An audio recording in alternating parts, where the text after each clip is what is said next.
ध्यान से देखिएगा, ठीक है। पहले का क्वेश्चन, फर्स्ट क्वेश्चन अच्छा वो बता देंगे, अब आगे देख लीजिए।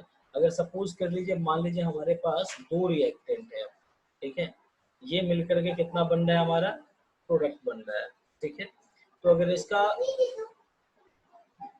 रेट ऑफ रिएक्शन लिखिएगा तो बड़ा आसानी से ये लिख दीजिएगा, ठीक है। अच्छा, यहाँ पे एक चीज आपको बताते हैं कि अगर मान लीजिए t0 पे ये ए था और ये बी था, इसी एक पर्टिकुलर टाइम पर ये a माइनस एक्स हो गया और ये आपका b माइनस एक्स हो गया। क्लियर है? अच्छा, अब यहाँ पे अगर आप रिएक्शन लिखना चाहिएगा तो आप क्या लिख सकते हैं, k इक्वल टू, अगर हम ऐसा लिख दें तो आपको कोई दिक्कत है, b minus A into lon a into B minus X. कल बताए भी थे शायद, हमको जहां तक याद आता है, कल का लास्ट इक्वेशन शायद यहीं पे था, जिसमें x दिया हुआ है a और b से छोटा होगा। ये आपको एक इक्वेशन दिया हुआ जो कल हम पढ़े थे शायद, अगर आपको याद होगा, सबसे लास्ट वाला, ठीक है। ये इक्वेशन ए है। अब इसमें एक क्वेश्चन हम ऐड कर रहे हैं, देखिएगा व्हेन, क्वेश्चन क्या है, व्हेन sorry, what happened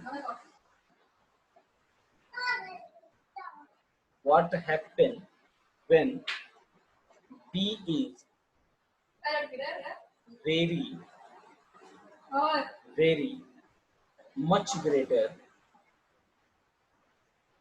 इसको थोड़ा ध्यान से समझ लीजिएगा, मच ग्रेटर देन ए, ठीक है। इसका मतलब है b जो है बहुत बहुत ज्यादा बड़ा है किससे, a से। अगर इससे बहुत ज्यादा बड़ा है तो इस केस में हम एक कंडीशन आपको लिखने की कोशिश करते हैं कि b माइनस ए जो होगा वो अप्रोक्सीमेटली b के बराबर होगा। रिप्लाई कर दीजिए, रिप्लाई कर दीजिए। और यहाँ देखे हैं x जो है वो a से छोटा है, तो अब समझिएगा, तो b माइनस एक्स भी जो होगा वो अप्रोक्सीमेटली b के बराबर होगा। रिप्लाई करिएगा इस बात के लिए, रिप्लाई करिए। ये बातें समझ में आई? b बहुत ज्यादा a से बड़ा है, तो मान लीजिए ना समंदर में से एक लोटा पानी निकाल लीजिए, क्या बचेगा, समुंदर ही रहेगा। तो b में से a को घटा देंगे तो अप्रोक्सीमेटली ये b के बराबर हो जाएगा। और x जो है वो a से छोटा ही है, तो b माइनस एक्स भी अप्रोक्सीमेटली b के बराबर होगा। रिप्लाई हाँ या ना? Yes sir. अब चलिए, अब हम इसी को दिस वैल्यू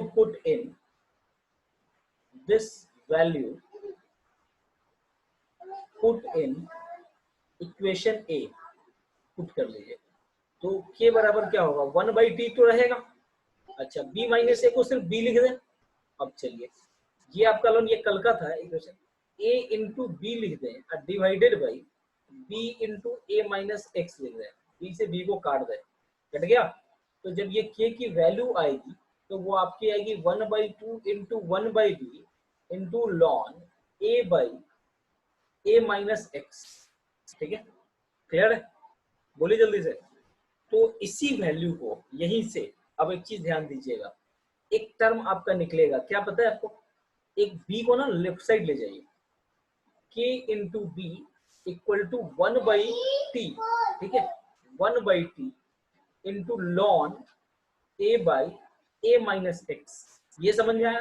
और इसी चूंकि ये b कांस्टेंट टर्म ही बहुत बढ़ गया है, तो हम इसको k डैश लेट कर लेते हैं, नया एक constant term lawn a by A minus X. ये वाला कंसेप्ट हम लोग को एक मिलता हुआ दिख जाएगा। ये बात समझ में आई? अब थोड़ा सा ध्यान दीजिए, एकदम थोड़ा सा ध्यान दीजिएगा इसको। ये अब किस ऑर्डर के रिएक्शन को दिख रहा है, तो आपको ये दिखेगा क्या, फर्स्ट ऑर्डर का जो कांस्टेंट का वैल्यू था वो, और यहाँ पे जबकि हम लेके चले थे तो ये हमको क्या आ रहा था, सेकेंड ऑर्डर का आ रहा था। क्यों? क्योंकि इसका पावर जो था इस दोनों का ऐड करने पर 2 आ रहा था, इसीलिए ये सेकेंड ऑर्डर रिएक्शन था। बट अगर हम किसी एक रिएक्टेंट को, हम मतलब सपोज करिए कि बी को ही बहुत ज्यादा इंक्रीज कर दिए हैं, क्या कर दिए हैं, इंक्रीज बहुत ज्यादा हाई, बहुत ज्यादा कर दिए हैं उससे, उस केस में देखिए ये रिएक्शन हमारा क्या बन गया है, फर्स्ट ऑर्डर रिएक्शन के कांस्टेंट के बराबर आ गया है, रेट कांस्टेंट के। तो यही जो ये सारा प्रोसेस हुआ जिसकी वजह से सेकेंड ऑर्डर हमारा फर्स्ट ऑर्डर के रिएक्शन जैसा, रेट कांस्टेंट जैसा दिखने लगा। इसीलिए जो अबव हमारा अब देखे हैं, अबव रिएक्शन अपीयर्स, अभी लिखते हैं दोनों, समझ जाइएगा आप लोग, appears to be first order reaction, to be first order reaction, or and it is known as, it's known as pseudo order reaction।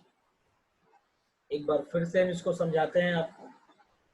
अगर, ठीक है, एट द स्टार्टिंग में कोई रिएक्शन जिस सेकेंड ऑर्डर का हमको दिखे, उसमें के का वैल्यू जो आए वो सेकेंड ऑर्डर का है, लेकिन अगर हम उसमें मतलब उसके रिएक्टेंट को इंक्रीज करने पर अगर वो फर्स्ट ऑर्डर जैसा दिखने लगे, इसका मतलब फर्स्ट ऑर्डर जैसा उसका के का वैल्यू आ जाए, ये आपको फर्स्ट ऑर्डर जैसा आ जाए, ठीक है, ये आपको सेकेंड ऑर्डर, उस केस में हम वो जो रिएक्शन है उसी रिएक्शन को हम लोग स्यूडो ऑर्डर बोलते हैं।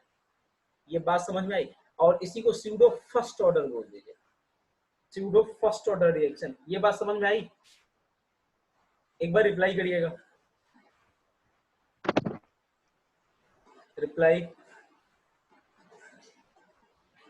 बोलिए, कोई नहीं बोल रहा, रिप्लाई कर दीजिए यस नो में, तो फिर से बता देंगे, कोई दिक्कत नहीं है।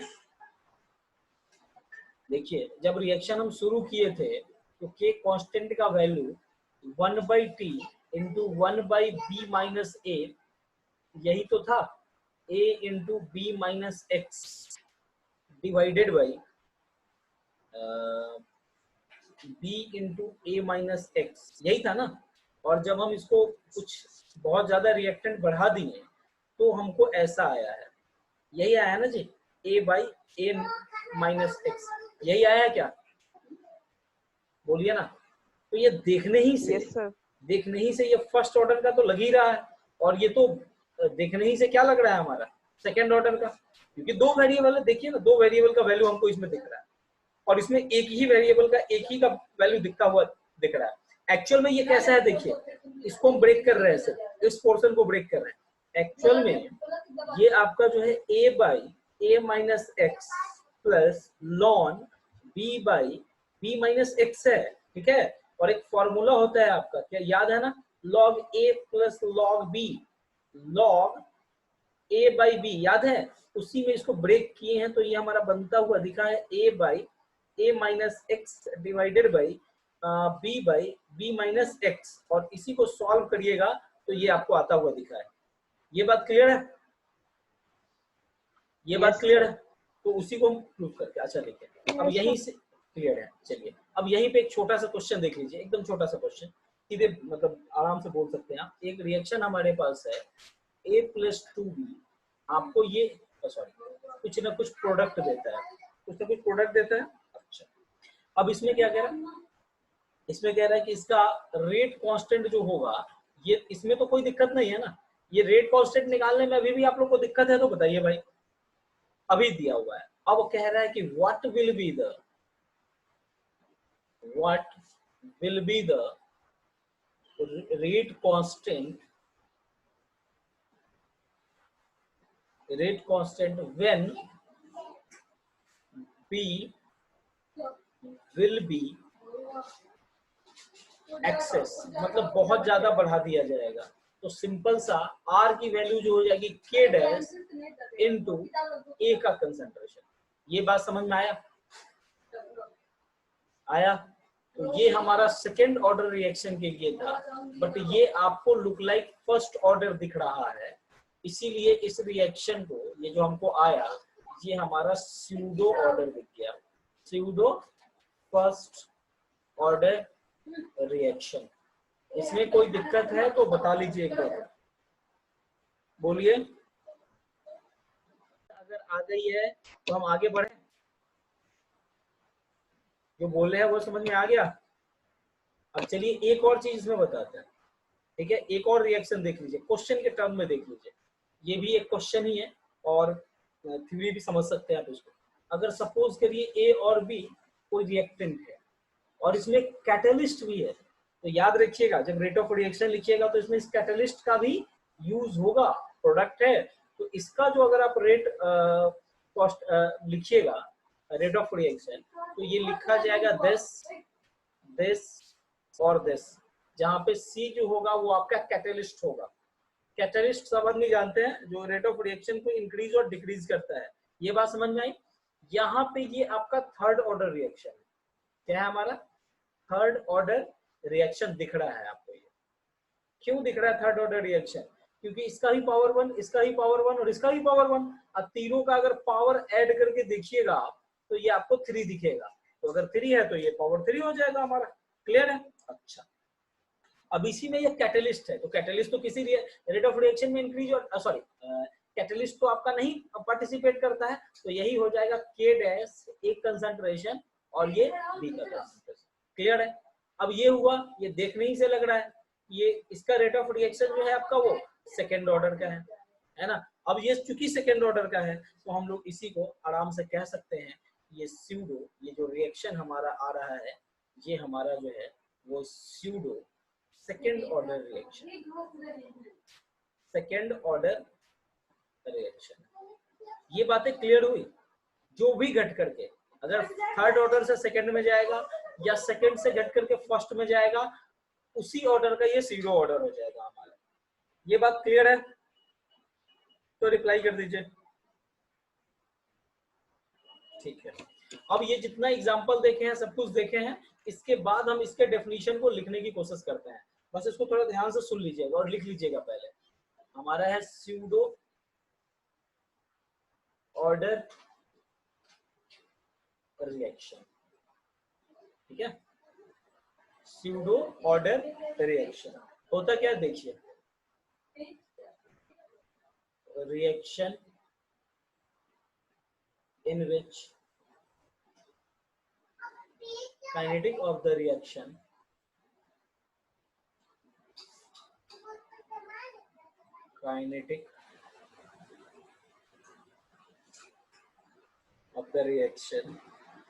is studied by जो हम ऊपर देखे हैं उसी को लिख दे रहे हैं बस नीचे।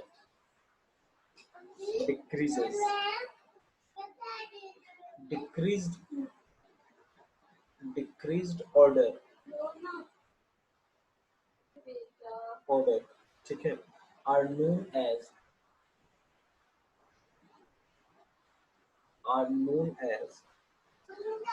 pseudo order reaction,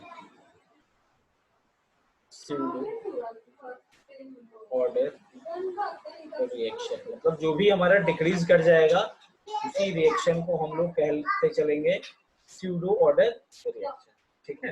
अच्छा, इसको हम लोग ना दो टाइप से देख सकते हैं, ठीक है। इट हैपेंस, इसमें लगा दीजिए, इट हैपेंस ओनली 2 टाइम्स में ये दिखे, 2 बार में दिखेगा आपको। पहला क्या है कि any particular reactant is excess, जो हम अभी तक देखे हैं। एनी ये कब दिखेगा?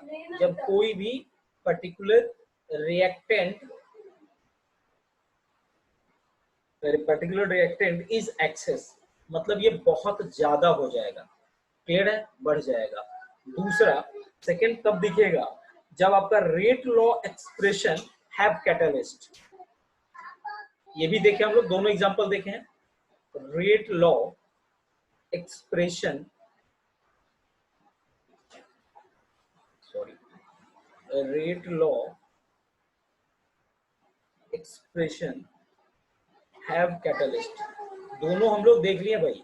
एक बार देखे हैं कि हमारा पहला वाला एग्जांपल, अगर हम इसको फिर वापस लाने की कोशिश करते हैं तो देखिए, हम इसमें देखे थे पहले वाले में कहाँ चला गया, ठीक है। इस पहले वाले में देखे थे कि वो पीछे चला गया, वो इस एग्जांपल में नहीं है, फिर से लिख देते हैं। अगर A+2B एक रिएक्शन था, उसमें ये प्रोडक्ट बनता था। यहाँ पे हमारा इसका रेट ऑफ रिएक्शन होगा A दिस और जो भी हमारा B मान लेते हैं, सपोज करते हैं, ऐसा ही रहने दीजिए ना, तो बी को एक्सेस किया था, क्या किया था, बी को बहुत ज्यादा बढ़ा दिया था, उस केस में आर जो निकला था वो के डैश और ए का कंसेंट्रेशन। तो यहाँ देखे थे पहला एग्जांपल जो आपका ये है, पहला एग्जांपल, इसमें रिएक्टेंट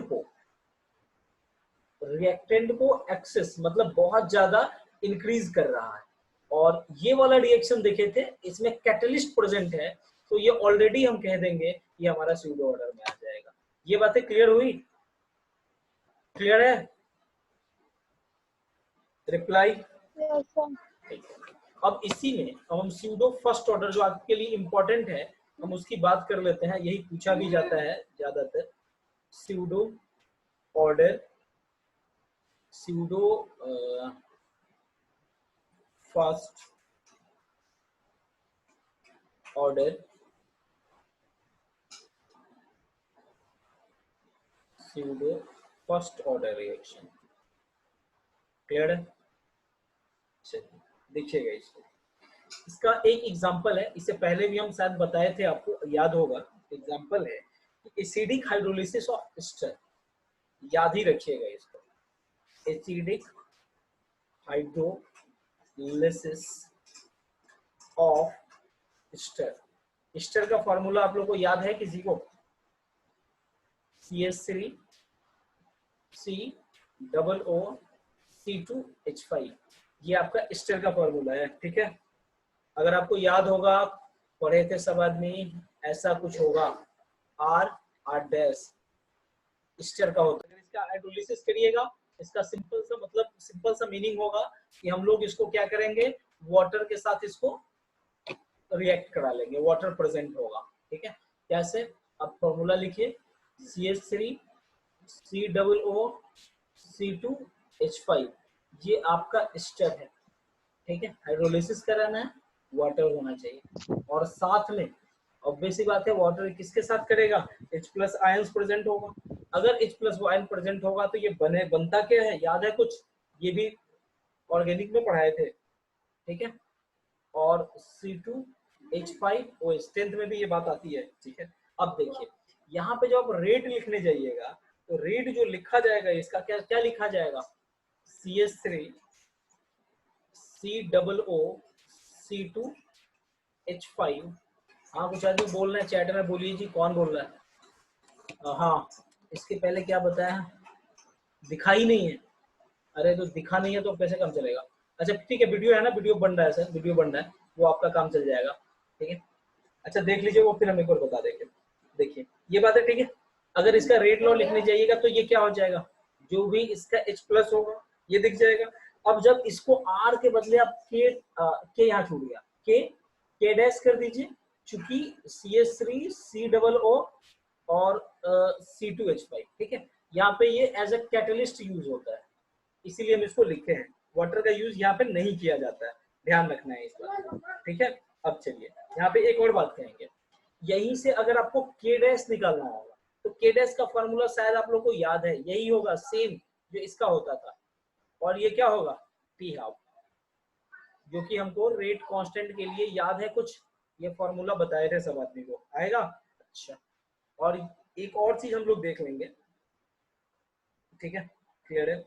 ये बात समझ में आई तो बोल लीजिए, एक बार रिप्लाई कर लीजिए। यहां तक किसी को दिक्कत है इस एग्जांपल में तो बता लीजिए, बताइए। H+ कहाँ गया?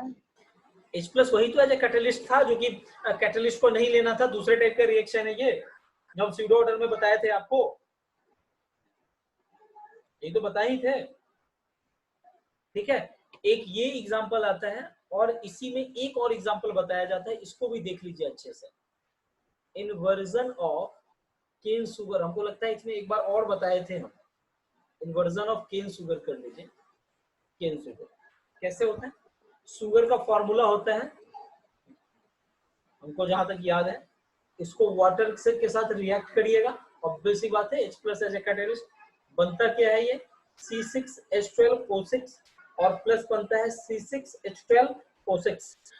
सुषमा और नेहा आप लोग पढ़े हुए हैं यार, तो आपको याद होगा इस दोनों का जो फॉर्म होता है अलग अलग, एक डेक्स्ट्रो होता है और एक लेवो होता है, डेक्स्ट्रो रोटेटरी, और याद होगा आपको ये आपका ग्लूकोज है और ये आपका फ्रुक्टोज है।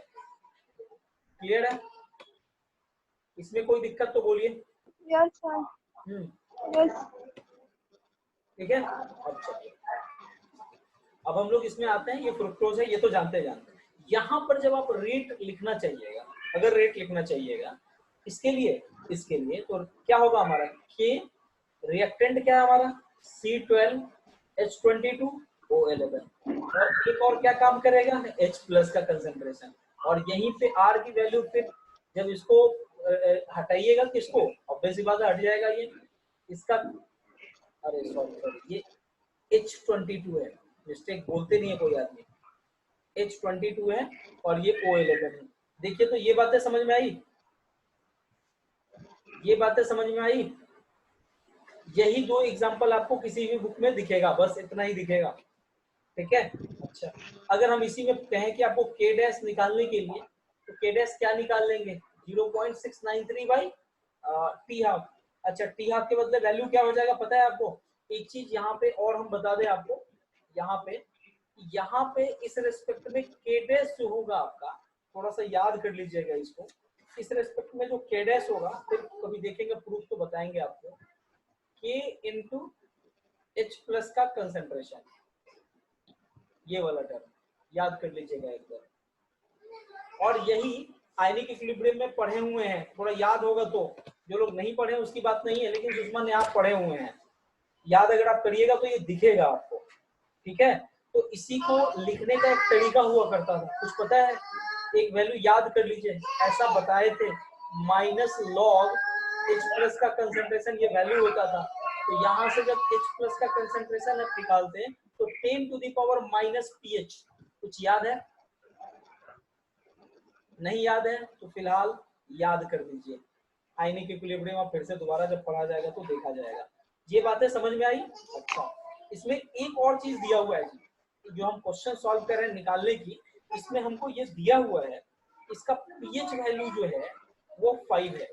अगर पीएच वैल्यू 5 होगा तो H प्लस का कंसेंट्रेशन कितना हो जाएगा, 0.693 divided by 10 to the power minus 5। Clear है, रिप्लाई कर दीजिए और इसी को सॉल्व कर दीजिए, जो आंसर आएगा वो K डैश का वैल्यू आ जाएगा। रिप्लाई कर दीजिए भाई। चलिए ठीक है, अब एक आखिरी इसका बहुत ऑर्डर हो गया, ये आखिरी ऑर्डर अब इसका काम करेगा, जो कि हम आखिरी जो पढ़ते हैं वो nth ऑर्डर पढ़ते हैं। क्या पढ़ते हैं, nth, इससे सब में काम आ जाएगा आपको। इसको थोड़ा आज घर पे ना जितना first order second order third order पढ़े हैं सबका फॉर्मूला एक साथ कलेक्ट करिएगा, सबको एक साथ पढ़िएगा और इसे मिलाइएगा, एक ही बार में आपका काम चल जाएगा। सपोज करिए हमारे पास कोई रिएक्टेंट है और वो प्रोडक्ट में कन्वर्ट हो रहा है, ये तो क्लियर ही है। अच्छा तो ये nth ऑर्डर कब होगा, इसका रेट ऑफ रिएक्शन क्या होगा, कोई भी आदमी आप बता सकते हैं, जो कंसंट्रेशन है उसका पावर n होना चाहिए। आई बात समझ में, कंसंट्रेशन पावर जो भी हमारा रेट ऑफ कांस्टेंट रेट निकलेगा, रेट ऑफ रिएक्शन, उसमें उसके कंसंट्रेशन के पावर का n। अच्छा अब चलिए ये चीज भी हम लोग देखे थे, इसको निकालने की अगर कोशिश करेंगे तो dA/dt इक्वल टू ये क्या था जी, K इंटू A का कंसंट्रेशन, ये याद है ना।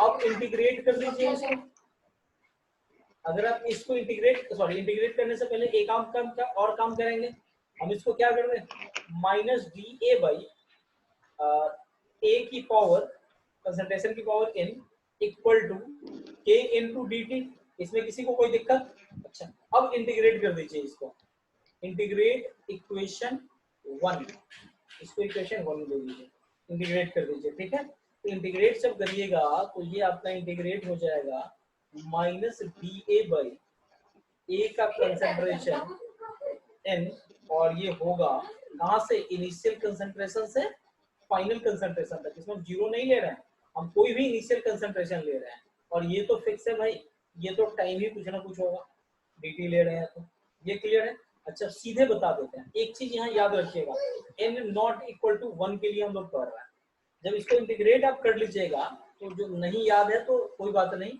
पढ़े नहीं है, बस इसको एक बार रट लीजिए, एक स्टेप को आप लोग ध्यान रख लीजिए, 2 स्टेप बस।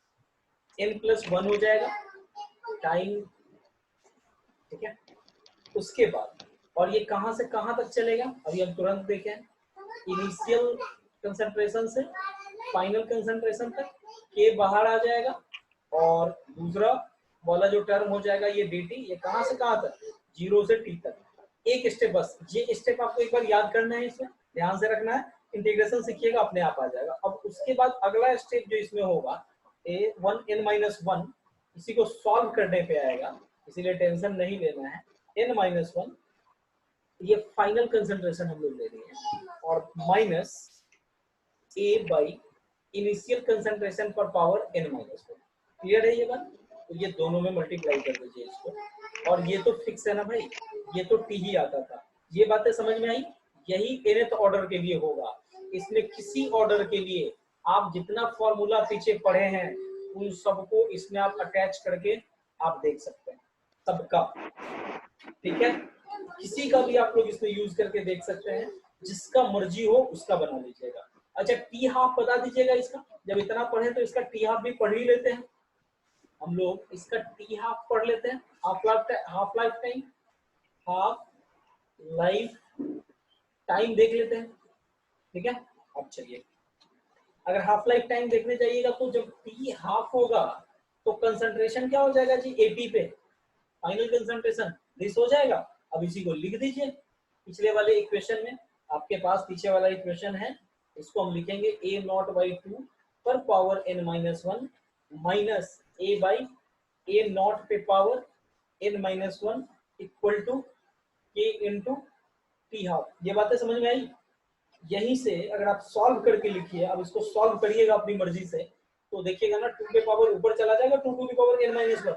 जब इसको सॉल्व करिएगा तो देखिए ना, हम सीधे पहले लिख ही देते हैं, -1 डिवाइडेड बाई a0 पे पावर n-1। ये समझ में आया? और ये n-1, ये आप लोग सॉल्व कर लीजिए भाई, ये सॉल्व इतना तो करिए आप लोग कम से कम, टी हाफ, और यहीं से टी हाफ तो लिखने जाइएगा 1/k into 2 to the power n-1 minus 1 divided by a0 पे पावर n-1 इंटू n-1। ये आपका जो है n-1, ये आपका इसका टी हाफ निकल गया, T half for nth order life time, किसके लिए, nth ऑर्डर के लिए। ये बातें क्लियर है?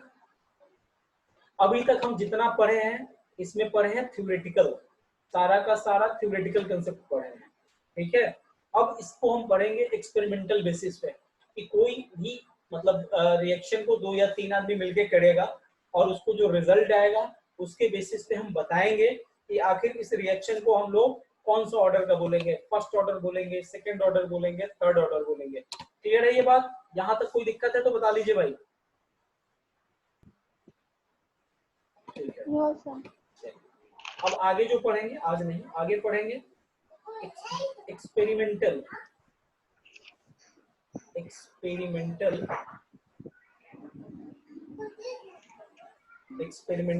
मेथड्स ऑफ,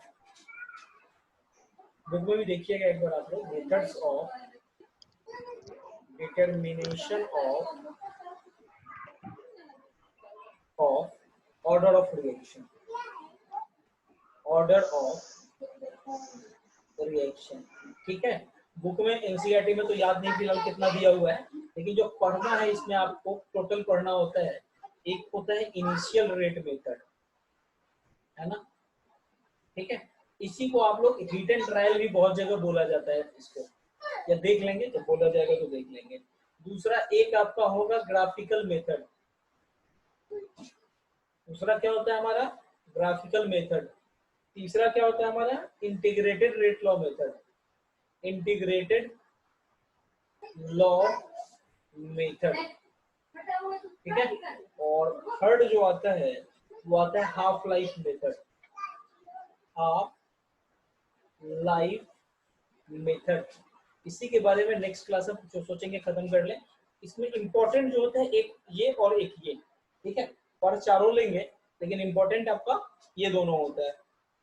ये बातें ठीक है? ठीक है, इनिशियल रेट मेथड सबसे आसान होता है। एक गिवन आपको जो है मतलब टेबल होता है, चार्ट होता है, जिससे हम लोगों को बनाना पड़ता है। देख के बता देंगे कि भाई हमारा ये जो है वो कौन सा ऑर्डर का रिएक्शन है, ठीक है। 4 मिनट का टाइम, एक छोटा सा बस हम बताते नहीं है, बस इसमें एक एग्जांपल के तौर पे बताते हैं। मान लीजिए कुछ एक्सपेरिमेंट किया गया, इसको थोड़ा समझिएगा। एक एक्सपेरिमेंट, सेकंड और तीन आदमी मिलकर एक्सपेरिमेंट किया। सपोज करते हैं इनिशियल में इसका कंसंट्रेशन और ये मोल पर लीटर में, बी का कंसंट्रेशन इसमें मोल पर लीटर में था, और इनिशियल रेट जो मिला है इसको, इनिशियल रेट ये मोल पर लीटर पर सेकेंड, ठीक है। अब देखिए पहली बार इसको वैल्यू मिला 2 × 10 to the power -2, 3 × 10 to the power -3, इसको मिला था 4 × 10 to the power -2 और 8 × 10 to the power -2, उसके बाद 3 × 10 to the power -3 और 9 × 10 to the power -3, 5। ये सारा डेटा हम लोग को एक्सपेरिमेंट से मिलेगा, टेबल गिवन होगा, अपनी मर्जी से हम नहीं लिख रहे हैं। 10 × 10 to the power -6, अच्छा इसको 1.8 × 10 to the power -4। ये बात समझ में आ रही है? आ रही है? आपको बताना है कि ए और बी के बीच में क्या हमारा वैल्यू निकलेगा, तो एक बार थोड़ा सा ध्यान से देखिएगा, एकदम बिल्कुल ध्यान से, ठीक है। इसको निकालने के लिए क्या करना पड़ेगा, वही काम करना पड़ेगा जो हम करे हैं। इनिशियल रेट दिया हुआ है, तो हमारे रेट का फॉर्मूला इसका क्या हो जाएगा, के इंटू ए का कंसंट्रेशन का हमको पावर नहीं पता, बी का कंसंट्रेशन का नहीं पता।